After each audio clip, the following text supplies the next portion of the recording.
Hey YouTube, this is Gaba Guy.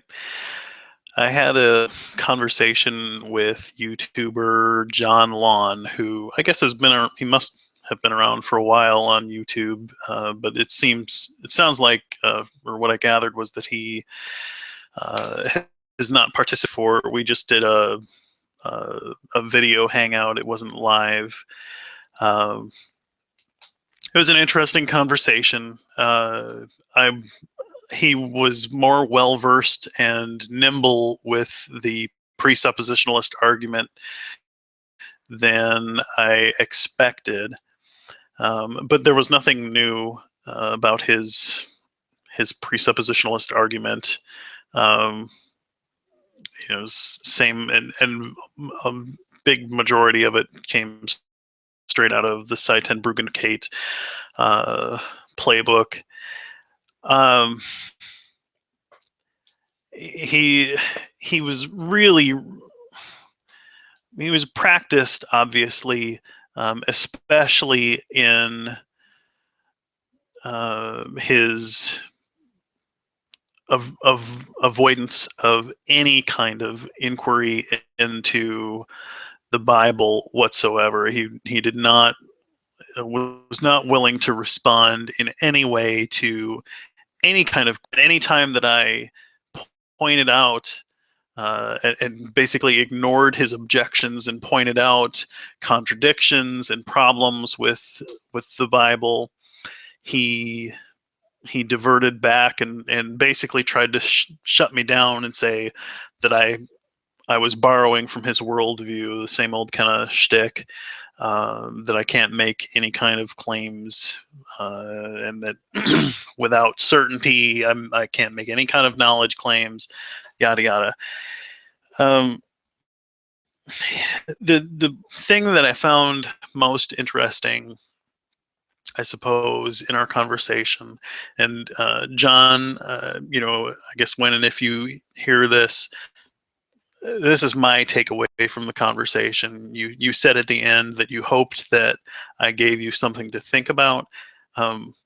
Like I said, there was nothing new that I haven't heard before, and the big takeaway was, one, that you really have to be obnoxious to embrace that apologetic technique, and that's really all it is. It's not an argument. It's not an appeal to what actually exists in reality.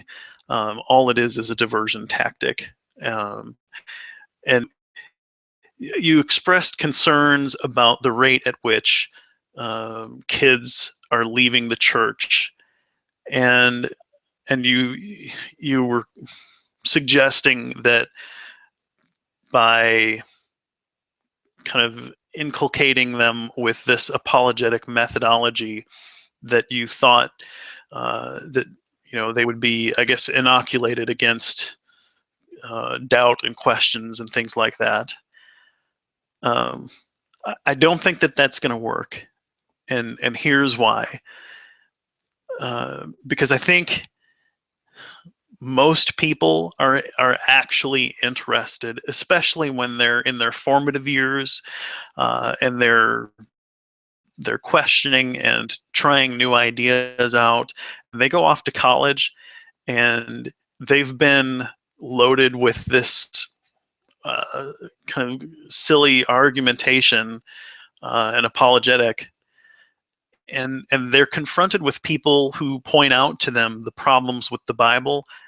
They're going to go around and begin to think about those things and process them and realize, well, crap, I'm making claims that this deity has made a revelation to me, and I really don't have an explanation as to why there is a contradiction in my sacred text. Not only is there one, but there are many, and there are many serious problems with the text as it exists. For example, and this was one that I pointed out several times, was that the God of the Bible says in the text that he sent a deceiving spirit to his prophets. Well, if he can send a deceiving spirit, he can deceive people. And it's contradictory with one part that says he can't lie, and it's contradictory, with the idea that you can rely on this deity as a source of accurate revelation about the real world.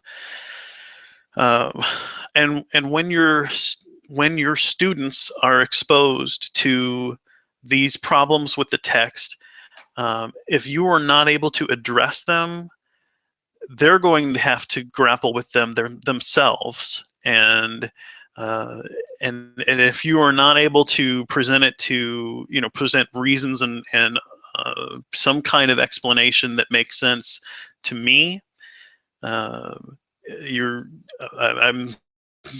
doubtful that you are presenting anything of more merit and substance to your students. Because I'm genuinely interested. If the Bible is true and real, I want to know. I don't want to burn in hell.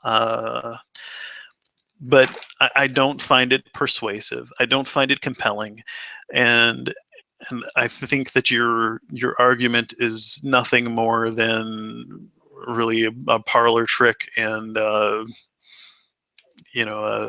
basically misdirection. Don't look at what I'm actually doing. Just look at the question marks you have in your worldview, and no, you don't have any right to try and point, shine a light on what I'm doing over here. That's not honest.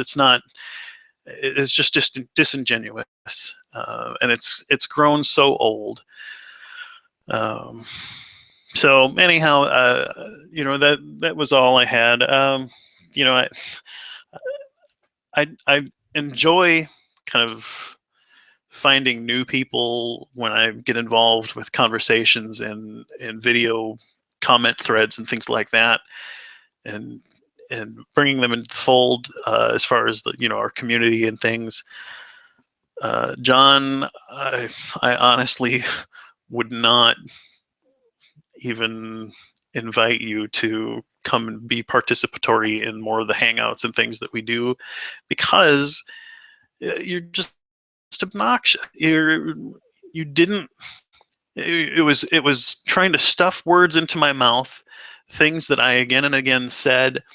That does not represent my worldview. What I've already said. So, anyways, that's all I've got. Just wanted to kind of put my 2 cents in. We were going to do it, or I intended to do it as a live hangout, but I apparently didn't set up the event right to make it live, and I talked with John beforehand, and he said, well, this was his first hangout. He wanted to do it off air, so I said that's no problem. I didn't have a problem with that. I'm kind of, in retrospect, kind of glad, because it was and so tiresome, and it reminded me of my conversation with Matt Bell, in that he had no interest in actually presenting information. All he wanted to kind of try and shred me up, and was willing to do anything and everything, try and make me look bad. And if that's all you want to do, it's not. I don't even know what the words are, but it's annoying and gets old. Anyhow, I'm gonna go to bed. Y'all have a good night, and we'll see you next time.